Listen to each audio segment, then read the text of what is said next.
یه مدتی که به وفور و بسیار زیاد در فضای مجازی شاهد چرخیدن بعضی از افراد هستیم. به دور خودشون میچرخند، با آهنگ، با موسیقی، با شعر میرقصند. به گمان خودشون دارن سماع میکنند. آقا سماع این نیست برادر من، خواهر من، سماع این نیست. سماع رو اگه دقت کنی، سماع ریشه سماع از سماعه هست، از شنیدن هست. باید گوش دل شما، گوش جان شما بشنود، الهامات خداوند رو درک کند، بعد شما از خود بی خود میشید.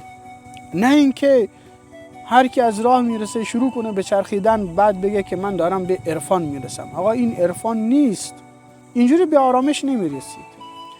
اما اگه نظر ما رو میخوای، یکی از عقل میلافد، یکی طامات میبافد، بیا کین داوری ها را به پیش داور اندازی.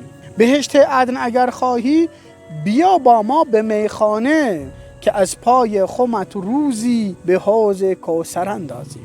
السلام علیکم.